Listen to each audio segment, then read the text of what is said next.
broadcasting through the depths of outer space. Hello, I'm alive. I don't know what's going on. By your command. Damn you all to hell! This is the Solo Sci-Fi Podcast.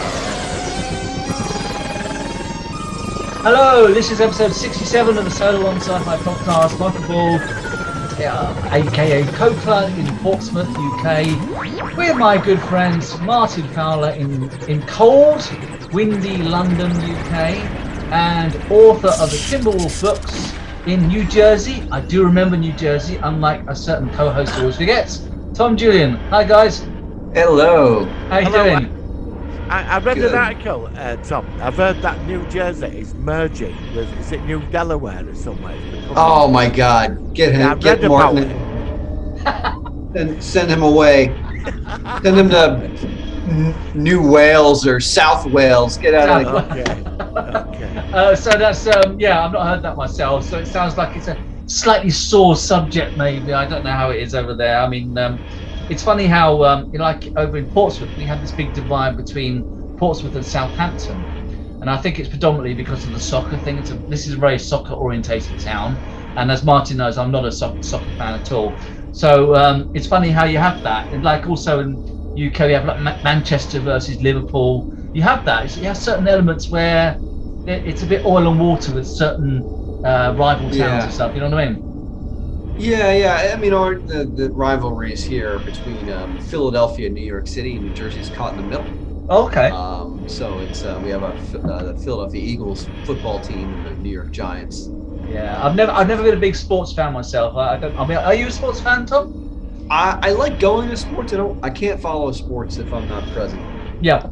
I don't enjoy it if I'm not there, and like having a hot dog and drinking a beer in the stands. That's Sure. kind of my thing. That's what I Yeah. like to do. I'll go see it. I go see if they get hot dogs and beer. I go to the opera. They don't do that, Tom. They don't do that, Tom. They just bait each up at football matches. That's what they do. Yeah. I love Very life. civilised out there, hot dogs and beers. They don't even sell beers at football. Do you know what? Today I was talking to my son. Today we were talking about we really having a craving for cinema hot dogs. Proper UK. I don't think it's the same. I think it's the same in America. Proper cinema hot dog, where it's really. I love that, and Like the tons ones of that have mustard. been like rolling around on that thing for like a week and a half. And And lots of crispy mustard. and- And, oh, stop it! My mouth's watering now. And they cost about £12.50. Yeah, they're really man. expensive. They're really Yeah. pricey. That's the problem. Anyway, guys, we've got plenty to talk about. So let's shall we go into the news? Is that ready for you two? Yeah. I did send you a video actually just about 10 minutes ago. I didn't get. I saw it. I think it's something to do with Ghostbusters. It's I've not the seen it yet. latest clip of Ghostbusters. All right. So do you want to? I tell you what. When we It's a load of Mr. Stay Puffs in it. Oh, look. I tell you what. Talk about it now. And when I edit this, I'll put the clip in the corner. So talk about it, Martin, and what you think about it. All right. Well, it's what they call him, Ant-Man fella. You know him that plays. Ant-Man. I don't know the actor, but Ant-Man. yeah. I know he's the in this, actor. isn't he? Well, he's in a shop and he's buying some marshmallows. The packet rips open, and there's a cute Mr. Stay Puff who's about an inch tall. And he's like looking at it, and it bites his finger, and he looks round. There's hundreds of Stay Puffs, and they're all cooking each other on the grill and fighting each other. Wow. It Minutes was to stay put, fantastic. It looked like something. It reminded me of some of those great scenes from Gremlins when the Gremlins just going completely bananas in a store or something. Yeah, they start sort of going in and taking. Oh all out. God! I mean, I'm looking forward to this. I think Bill Murray's going to be in it. Like some of the original cast is going to be in it. Yeah. Paul Rudd can be in anything. That's it, Paul Rudd. That's it. Yeah, that's his name. The guy that plays Egon has unfortunately passed away now. I know that, but I think it's his son or daughter. Apparently it's going to be a bit more like the Goonies. It's going to be more kind of like a lot of sort of teenage or that sort of age group are going to be predominantly in this film. And I think that the Dan Aykroyd, Bill Murray, and the other guy, they're going to be more in the background. It's not going to be focusing on them, I've heard. But it's all, I mean, there's a guy on YouTube who I've been following called Al Smith. He's the biggest Ghostbusters fan ever. And I'll send him a link to this when I upload this. And he is just literally, because he's been saying that this film's been delayed about 2 or 3 times. Apparently it's supposed to come out in April last year. COVID, it got put back. Then apparently it's supposed to come out in June this year, and it's been put back in again until November. And he's like the biggest Ghostbusters fan you could ever imagine. So to him, it's kind of like a really big thing. It's a bit like us having like Star Trek cancelled or something. You know what I mean? So it's kind of like. So it's interesting. I get a lot of news from him about what's going on, but apparently it's going to be. I mean, I think there's a lot of good things I've heard about this potentially, but I'm surprised in some ways it hasn't been released on like direct download, like films like Bill and Ted's. That new Bill and Ted film that was released last year. It didn't go to the cinema, but I've got the feeling that they want to make a lot of money from this, which is why they want to hold it off and properly release it in the cinema when we have some semblance of normality. Yeah, when you can get the hot dogs. Yeah, well that's it. Everything goes back to hot dogs. But yeah, I mean, actually, Ghostbusters is the film that told me about Twinkies. I like Twinkies. Yeah, and we don't get Twinkies often normally in our stores, do we, Martin? No, I saw some in Sainsbury's actually, and they were $4.99. Oh, okay. Well, I normally have to. Yeah, but they were like a very. Yeah, they're really pricey because they're very specialist. And I love Twinkies, and I'm surprised. I'm surprised we don't get them as common as like donuts or something. Because I'll get.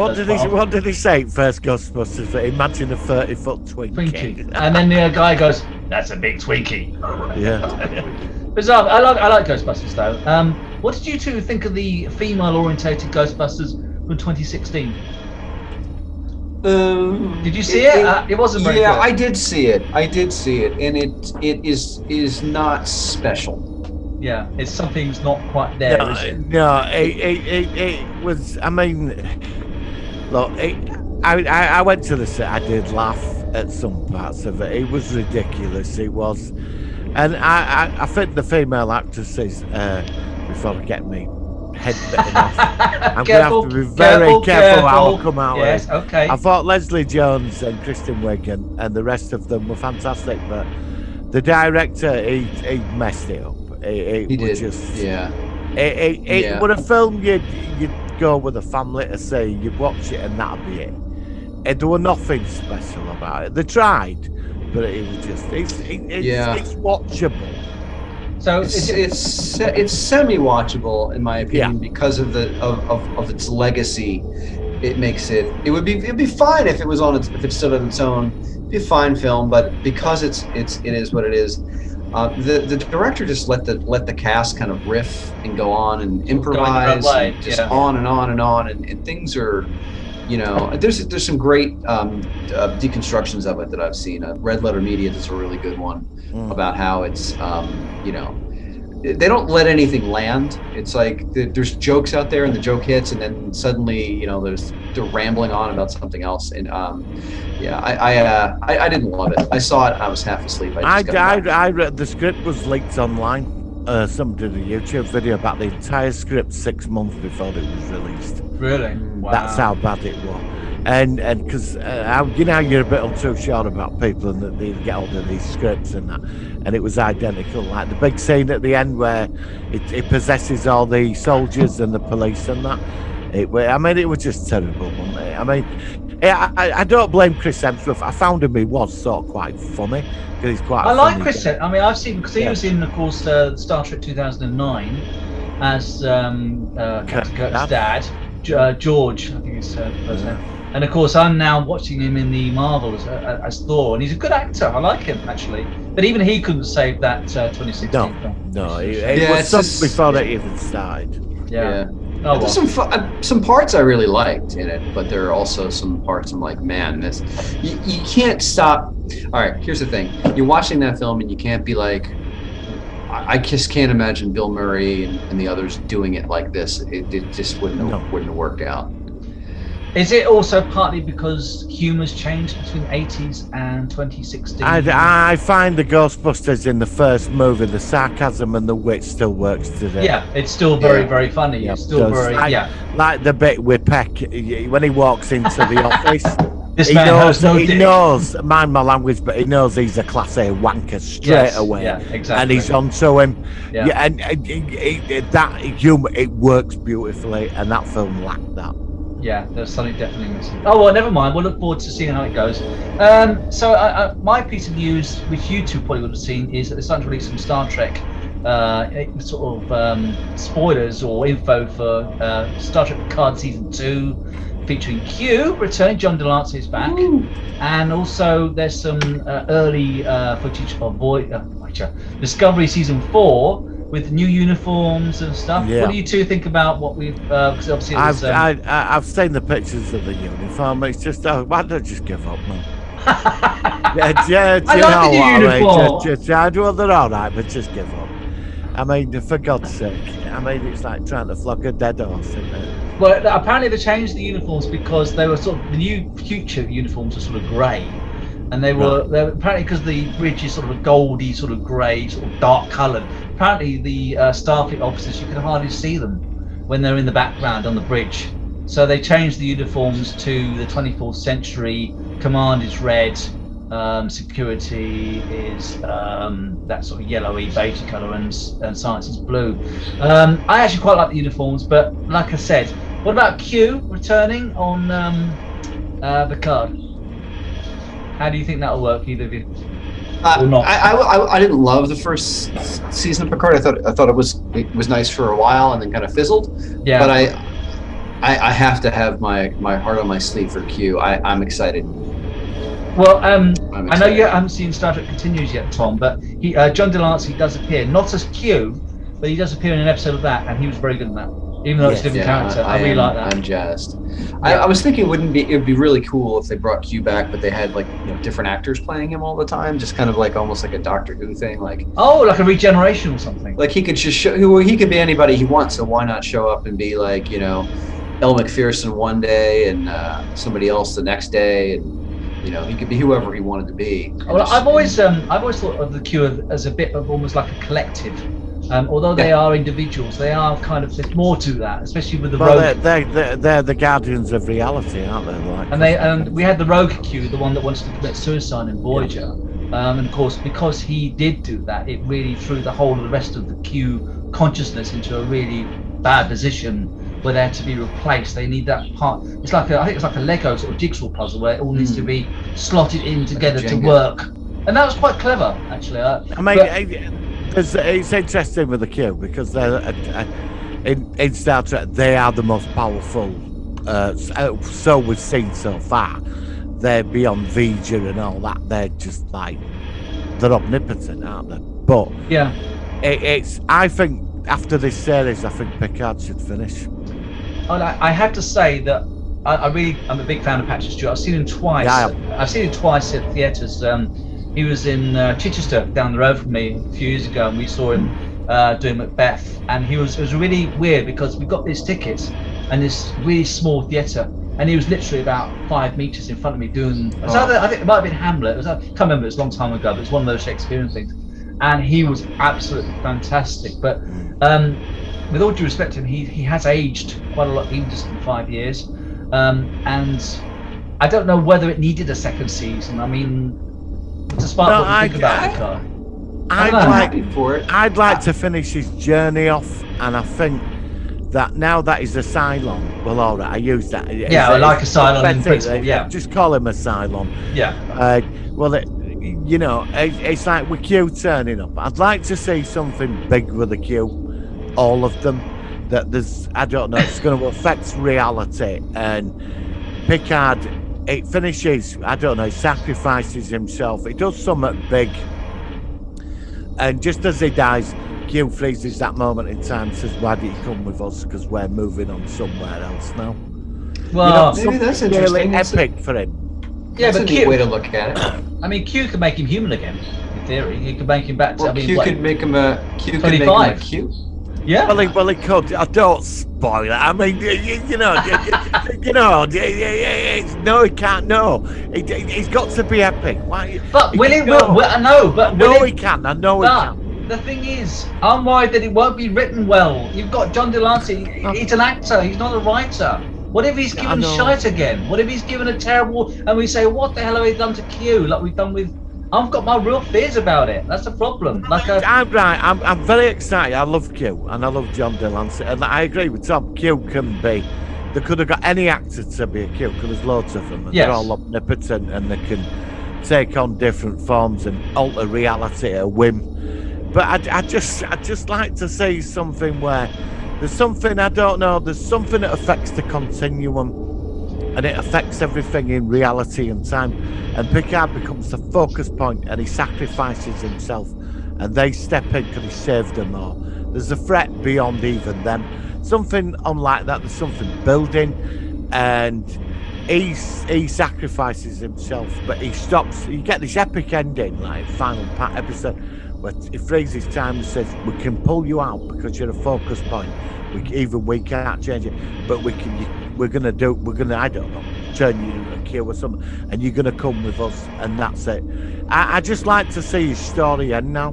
Yeah. I think it's give him that ending that Captain Kirk never got in Generations. Oh, I thought Captain Kirk's death. I mean, I love Generations. I thought it was a great film. But as I say, a lot of people didn't like the way Kirk died. And apparently, that was actually refilmed. Apparently, his first death was even more underwhelming. Rather than, Right, really? Yeah, apparently it's redone. But going back to, I mean, with Picard, is that only supposed to be for 3 seasons, or is that? Do we know how long they? I don't know. Was it?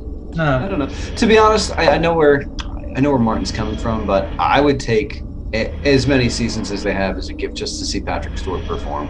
Yeah, fair enough. Hopefully they'll do it'll be a little bit more cohesive than last time. I did like this. I did like the way that they handled Data's demise at the end of Picard, even though none of the Borg stuff made any sense. Yeah, I did like that. I thought it was much better than the send off that Data got in the previous Nemesis, which was fairly forgettable. I thought it was actually really nice the way that they kind of had him and Picard there. I thought that was good.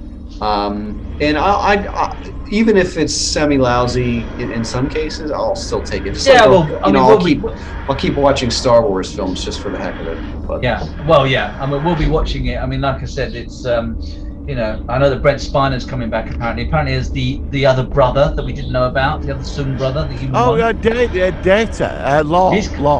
Oh, no, not the brother, the human brother, the other Soong that we saw at the end of Picard season 1. Because Dr. Noonien also had a human son, which we never knew about, and we saw him as Brent Spiner. I forgot about that. Yeah, he's coming back. I assume. No. I don't think we're going to see Laura again. Is Data's daughter coming back as well? Is she going to be? Lal. The other one. Yeah, but see, I always think of Lal. Lal was the daughter, who's never mentioned in Picard, and the episode.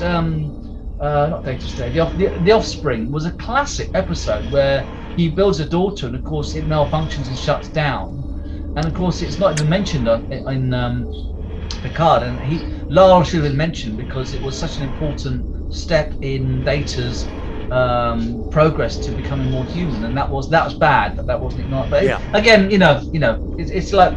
Some people don't care about that because, of course, it was a 25, 30 years ago episode, and they wouldn't remember the character. I do because I'm a huge nerd. Yeah, exactly. Because it matters. Yeah, exactly, and that's the problem.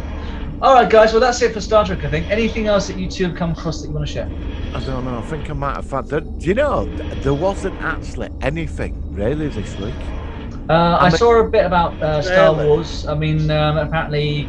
I mentioned this before, but Obi-Wan Kenobi's filming round about now. They're starting that off.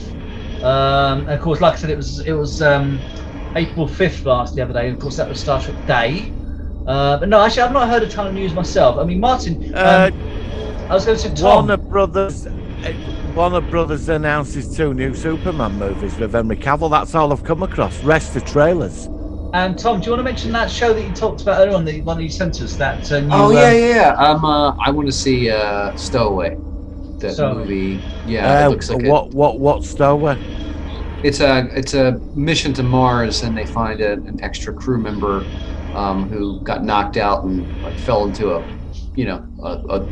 doorway or something. Yeah. That's cool. I think it's get to Mars because they don't have enough life support for the 4 of them. And it struck. I think Tom said it reminded him, and I think he's right from the trailer. It reminds me a bit of The Martian, with sort of astronauts in a very sort of difficult situation. Yeah, and I love Yeah. The Martian as It well. looks really good. Yeah, there's a trailer. Sorry, go on. No, the trailer looks really, really good and exciting. Very cool. Very cool. Cool. Has anybody seen that new Alan Tudyk series yet? Oh no, I'm dying to though. I've Which not one's seen this? it. I just What's this Alan, one? where he's an alien who lives on Earth. He's there to destroy us, but it's the town's doctor, and he's trying to adapt to human life, but he's on a mission. It's meant to be really funny. Right. No, not seen Alan that. Tudyk.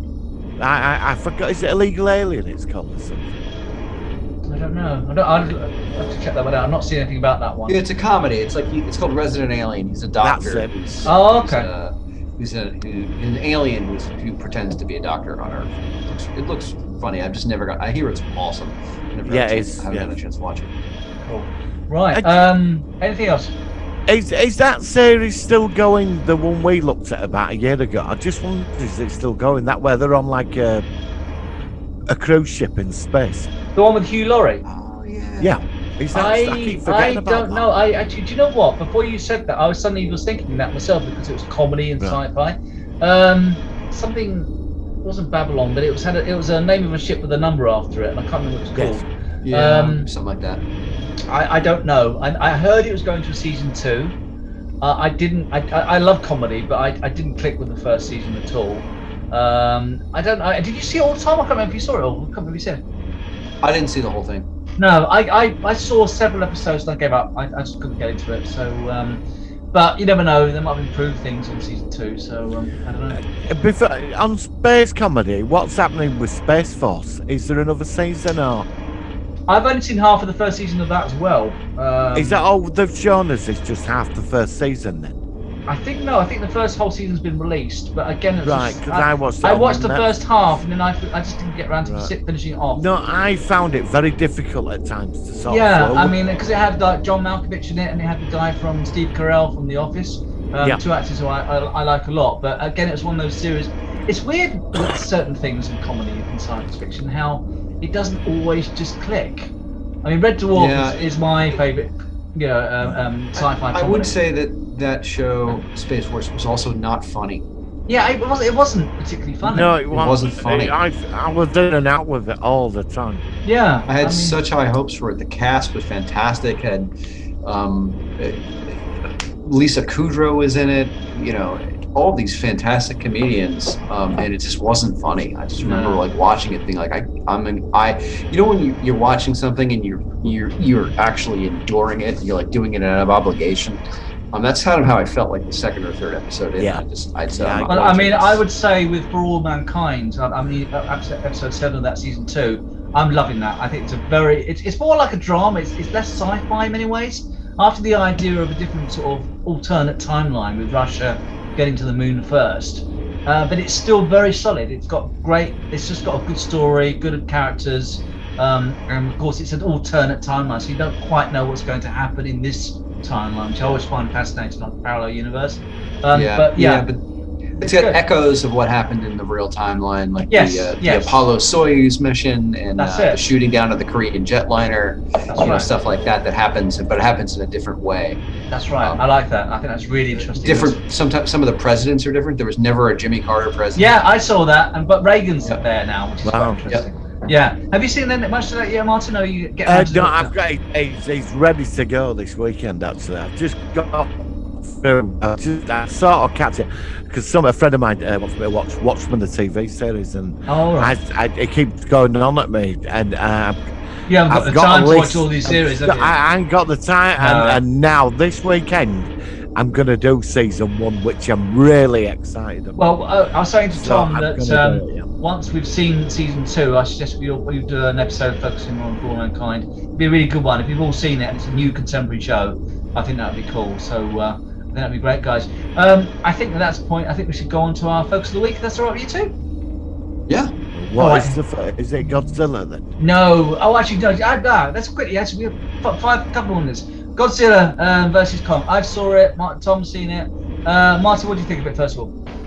Do you know, I've followed, I've always liked Godzilla. Even some of the films are terrible. Godzuki. But, you know, yes, I love the concepts of Godzilla. I have to admit, I thoroughly enjoyed it. I really did. It was cheesy as anything, especially like, I mean, I was rooting for Godzilla, you know, to do King Kong. I really was. But yet somehow King Kong grew on me. Right. Do you know what I mean? I mean, the little kid with the sign language, and it was cheesy, but the fight, and then the build up to Mecha Godzilla, I liked it. It was just complete cheesiness, but yeah, it was nice to see.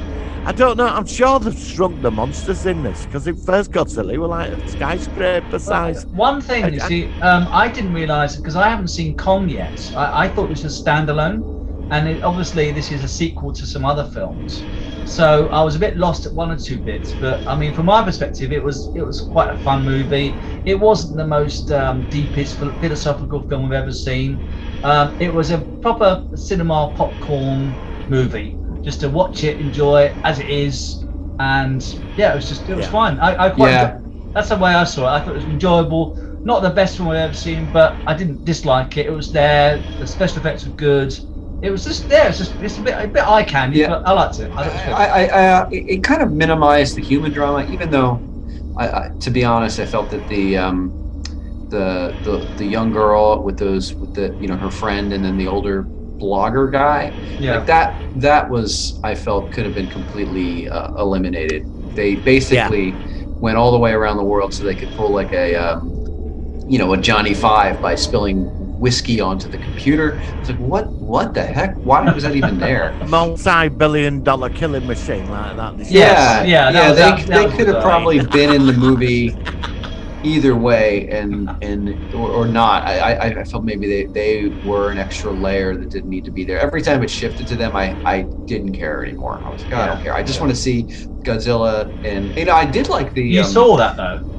Yeah, I did like the interaction with the girl and the her mother figure and that stuff. I thought that was really, really good. If they could have focused on that and totally gotten rid of the girl from Stranger Things and her dad, the football coach guy. I was like that could have slimmed things down a little bit. But I know it was sort of silly and weird, but I love the whole like going to the center of the earth thing. I just have this affinity for like Jules Verne or something, you know. I mean, I just love my own writing is the forgotten giant old places, which kind of felt like that, his throne room in the center of the earth. Sure. Reminded me of that. I think in the next movie, I think there should be a civilization down there. How they have that. Possible. How it was set up was crazy. Like with the gravity and the other landmass in the air, it was awesome. It was. Are they making another film? Are they going to make another film? I don't know. That might be end of trilogy, actually. I think there's been 5 movies or 4. I think the money aspect of it is warranting another film, but who knows? Yeah, and also because it's done very well. It's done very well. Yeah, but of course, I mean, but surely it would have done less well because it's not been released at the cinema. I mean, I suppose there's been limited cinema releases. Is there where there's been like very small theatres, I suppose? But even so, I don't know. I liked it. I thought it was fine. I think, guys, we should step on and move on now to the focus of the week. So, but I'm glad you enjoyed it, guys, and it was quite fun. Right, here we go. It's the Solar Sci-Fi focus of the week.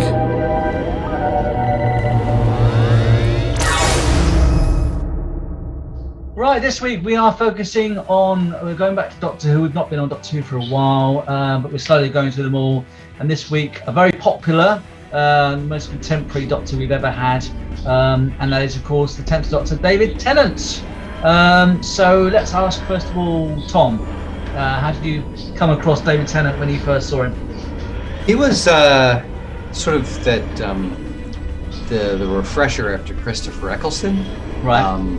I remember watching that guy who was my first introduction to Doctor Who was I began to watch during the sort of new era, and I thought that the Chris Eccleston guy, I thought his Doctor was sort of humorless and kind of just had a dire attitude about things, but David Tennant, he sort of he brought a lot of life to the role and fun, and I really liked that. He was really the Doctor that I got to know, so I'm a big fan. Brilliant. I love his other work too. Yes, and he's done so much since then, and before that he's a very sort of big actor. Martin, what did you think about him after Christopher Eccleston? I thought he was the defining Doctor of the last decade for me. Him and Peter Capaldi. I think he's the best one so far. Yeah, it's funny because with Doctor Who as it is now, which is a very different entity than it was when he took over in the end of 2005, do you think he could have been so successful if he had been cast in 2016 instead of Jodie Whittaker? I mean, how do you think it might have been if he had been the role now rather than back then, which is still quite a long time ago now? I think he'd have hammered it. You did? Yeah, totally. But it's just, what I am watching now is not Doctor Who. I don't know what it is. When I saw him, there was this dark side to his character. There were moments like with the Arachnos, the big spider chick, and he was going to massacre her entire race, and that Catherine Tate said, look, don't do this. There was that thing about him being alone, it wasn't good for him.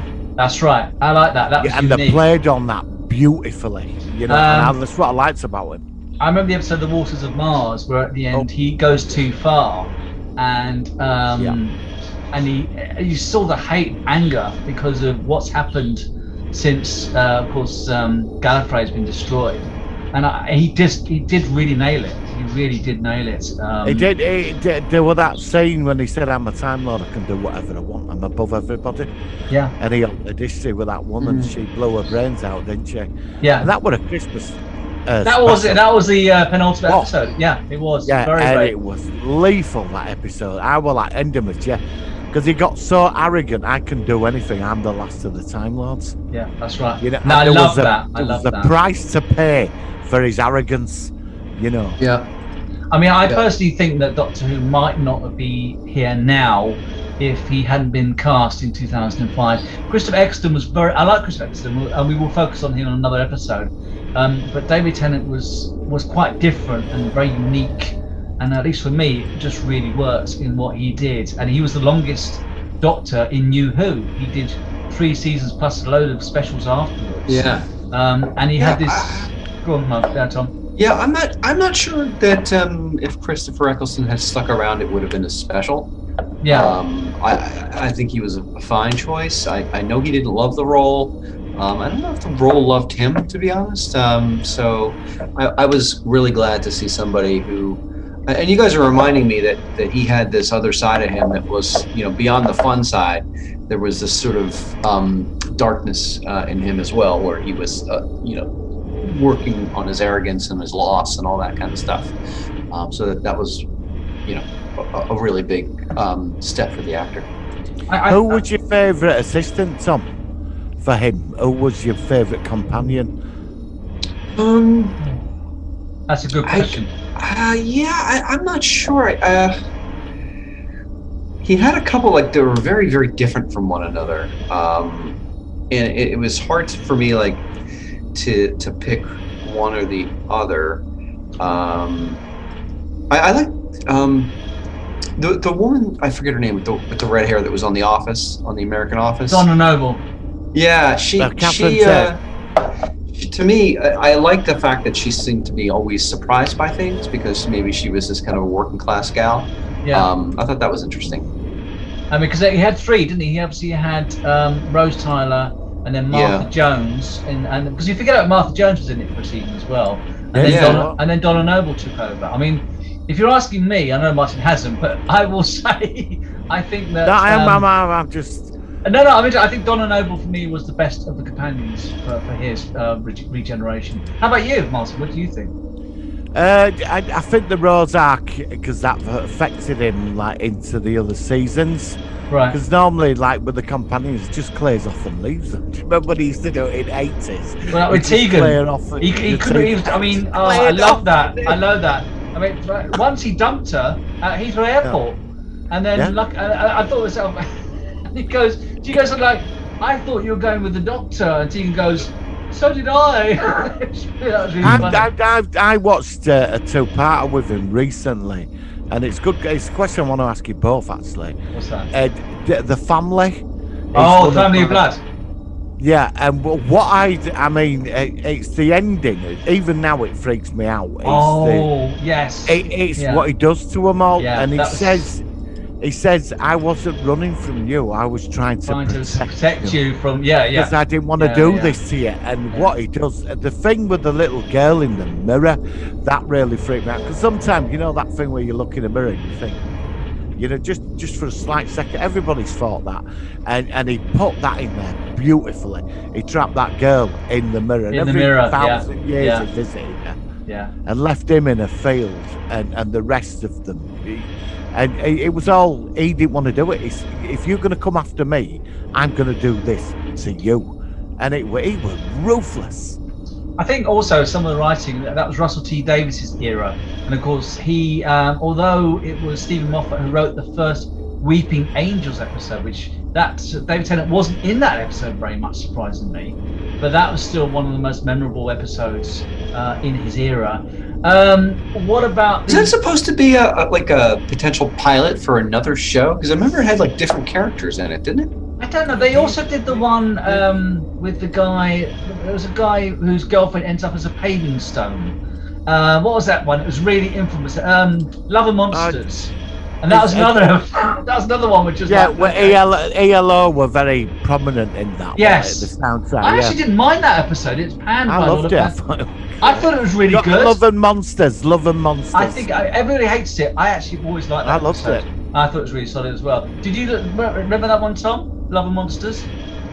I don't remember names of things. What was that one about again? Oh God, how do you explain it? It was this guy who saw the Doctor as a kid, and he's sort of trying to find him, and then he creates this sort of group of followers who also have heard of the Doctor but have never met him. Yeah. And he ends up with this Absorbalov character who sort of absorbs people, ends up in parts of his body, and his last girlfriend ends up absorbed but partly unabsorbed and ends up in a paving stone, and it's insinuated that him and the paving stone girlfriend have oral sex. Oh, they do, yeah. Oh. They do, because he does. He says he does. I'm not joking. Honestly, he says, I don't think I've ever seen that one, because I think that's the kind of thing that would probably stick with you. He's getting a blowjob off a paving Yeah, he stone. was. I'm not joking. He thinks it is mentioned. Yeah. He says, but I have a sexual relationship of sorts. Yeah, and I couldn't believe that. I mean, what are all the kiddies saying when they watch Oh, man, yeah, so that's one we'll have to send you a link to, or send you a it's called Love and Monsters. Season 2. And it's I still like the episode, but it's very weird. Blowjob by paving stone. Well, there you go. Tom's going to make a move very soon. So, any last opinions on the show before we let you go? No. Thanks for including me this week. Yeah, thank you. I think we'll finish off. We'll say goodbye to you if that's okay, Tom. But thank you. I'm glad you enjoyed it. And we'll see you next time. See you, gents. Yeah, bye. See you next week, buddy. Thanks, mate. See you All guys. the best. Bye. Okay, let's make sure. There we go. Yes, I just want to obviously finish off with you, Martin, because he had to rush off, which is fair enough. So, other episodes that stand out for you in this era? Anything else that makes you... The Cyberman episode, and I like the two-parter with the Time Lords. I love Timothy Dalton as Rassilon. Rassilon, he was good as Rassilon, actually. Yeah, I enjoyed that. He was just magnificent. And that scene where he's got the gun and the Master, when the Time Lords come through from the time lock to keep the Time War or whatever. And I just thought, what a scene that was. What do you think about the Master in this era? I felt sorry for him, because I look at him, because I bought the Blu-ray a couple of weeks ago, John, but I look at Roger Delgado's Master now and thinking now, because of what I've seen, that he's been manipulated by the Time Lords from day one. That's exactly, that's very clever. That's why he goes on all this destruction and all. That's another sign of good writing, because of course when you watch the Anthony Ainley and Robert Delgado eras, this tap tap in the head kind of thing, that was given to him or enforced into him when he was a child, and of course it's made him unstable, and so that's what I call good writing, and that's why a lot of people with again going back to current Who, they're saying now that the Doctor wasn't born in California and he was born in a different time, and a lot of fans are really upset about that, because that really is treading on 57 years of history. I think it makes a lot of sense. Yeah, I mean, you don't mind. I mean, I don't mind it, but a lot of fans are upset that possibly the Doctor had other incarnations and stuff that we've not seen. And we'll talk about this more when we do the 13th Doctor episode. But going back to the Master with John Sim, who's a great actor. I thought he was really good as the Master, really manic. Yeah. I mean, I love the episode in David Tennant's last episode where he's losing his energy. And he literally absorbs, he's almost like eats them just to keep him going. And he'll say things like dinner time, and he'll sort of fire, almost like a superhero. I thought that was really a very interesting side. But there were some episodes with some really heavy, dark sort of endings in it. I like the one where he met the devil. Oh, the two-parter where... with the black hole and the planet. Yeah, that was a very good episode. To trap him there. Yeah. There was some real heavy stuff in the writing, especially the endings were quite dark. What about what was clever? River Song made her last appearance, or nearly last appearance. Yeah. Although technically it was her first appearance. I thought that was very good. Where of course, and that was another really good son of writing, that we watched David Tennant with River Song, and of course we've never met River Song. But you look back on later on, and you go back to the episode after watching the 11th Doctor episodes, and of course she even appeared Peter Capaldi. That was very writing, that we watched her the wrong way round in the storyline. I thought that was done very well. Time travel. But that's never been done before. That was never been done before in Doctor Who. A long-term recurring character that we see in the wrong order. I thought that was epic. I thought they did such a good job with that. So I don't think we've got much more to say about it, really. I mean, there's so many good stories. I'm just looking at my collection, other stories that came to mind. Obviously, Weeping Angels that we've seen. Ood making an appearance first time round. Yeah, there's so many good stories. I loved it. I really did like it. I think he left at the right time. I mean, would you like him to have maybe done one more season? I would have liked another season. I'd like Eccleston to have done a season 2. Finish it with a bang, bring in Tennant. And I would have liked Tennant to have done 5 seasons, but obviously Hollywood called. If you get a chance, get hold of Jessica Jones. He plays the supervillain in that, does David Tennant. I saw David and he's absolutely marvellous in it. I saw him in a recent drama on ITV about a guy who murders people. I can't remember the name. It was a well-known news event during the 80s, and he was a gay guy who did sort of like chat up men in bars and tube stations and bring them back and kill them. And he was epic in that. I've not seen him in a ton of other shows outside. He does a lot in America. He does a lot in America. Right. He's in the MCU. I mean, he's the Netflix. Honestly, okay. Yeah, that's what Jessica Jones is, the Marvel superhero character. It's much darker, and he plays this character called the Purple Man, and he can make anybody do what he wants by just talking to him. I saw him recently, about 2 or 3 years ago. He was in some fantasy series, and you saw him, but I don't know if that's a series. He was on some sort of fantasy show which was advertised heavily about 2 years ago. I never saw it. Maybe that's what. I'll have to look him up on the internet with Dave. Yeah, it's called Jessica Jones. Honestly, is that the one it is? Yeah, maybe that's what I'm seeing. I'm not seeing it. It's only 10 episodes. Okay. Give it a go. It's all right, she's definitely. really downtrodden type, superpowered being, and the things he did to her, because he talks to her, but everybody has to obey what he says. Everybody. Right. Okay. I don't want to give you any spoilers. No, that's fine. I mean, like I said, ruthless in it. The best thing about this podcast is that, not only just for people if they follow us, that we as co-hosts are learning about other shows, which we might not have seen. I mean, you got me into Marvel. I got you into Halloween 3. Actually, on my video today, I did give you a thank you. Actually. Oh, okay. Which was that? I covered an obscure TV series of 6 episodes, which actually got the video. The video got blocked in 52 countries. Oh no. Which I don't know why it was made 20 years ago and it only made 6 episodes. But I did mention it was from one of the creators of The Outer Limits, and I've been watching The Outer Limits actually. Brad Wright and Robert Cooper did. And they are brilliant. And of course, they went on to Stargate, which of course we know what the writing is like from that series. So brilliant. Well, listen, Martin, thank you very much. I was going to propose with you two. I've just watched 2001 recently, but we've never reviewed 2010. I've watched clips of that today. Oh, I okay. actually watched clips. It's funny, it's weird. Yeah. I watched clips because I wanted to look at I saw somebody's built the Space Station V, the wheel thing. Oh, yeah. And I started watching clips of it on YouTube. It's funny how you. But I watched a bit of 2010 today, and I thought to myself, I really would like to review that because let's go for it. We've done 2001, but it's a great sequel, and I'm sure Thomas has seen it because it's such a well-known film. So let's do it next week. Brilliant, thank you, Martin. All right, I came across this weird David Tennant Doctor Who rap thing. I think it's clips from his show, and I don't know, it's just such a different show. So Martin, thank you for joining me again. I really appreciate it. I'll see you next week. And we'll catch you next week on the Solar One Sci-Fi Podcast. Thank you very much. Live long and prosper. We thank you, Dr. Donner, friends of Oodkind. And what of you now? Will you stay? There is room in the song for you. Oh, I've sort of got a song of my own, thanks. Yes! I'm the Doctor. I'm a Time Lord. I'm 903 years old, and I'm the... Because You got a problem with that? I really don't know. I don't know when to stop. I'm back from man in the Jim Jams, but the point still stands. No second chances. I'm that sort of a man. You're Mr. Thickety, thick face from Thick Town, Thickania.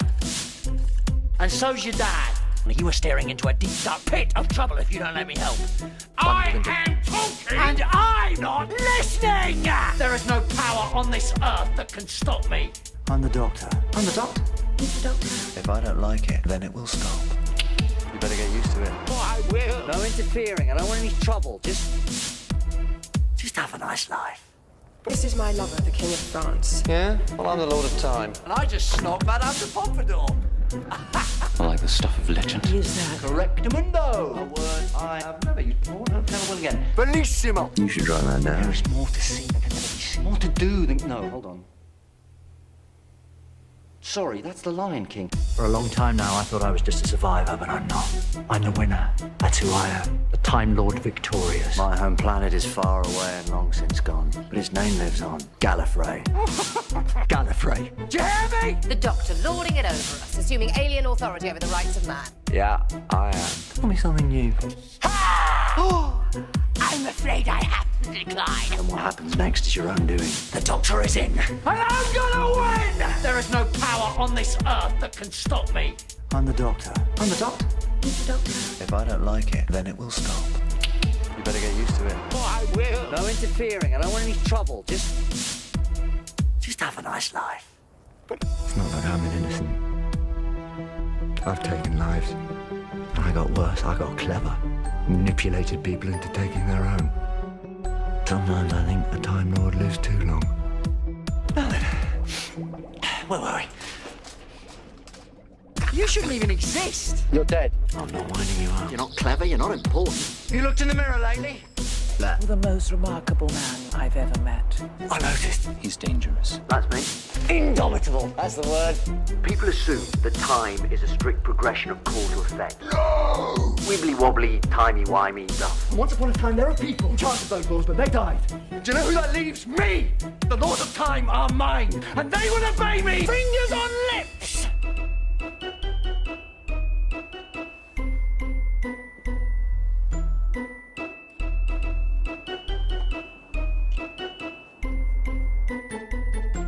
There is no power on this earth that can stop me. I'm the Doctor. I'm the Doctor. I'm brilliant. No wonder you scream. Oh, yes! Better get used to it. Oh, I will. No interfering. I don't want any trouble. Just Be magnificent. This song is ending, but the story never ends. I could do so much more! So much more! I don't want to go.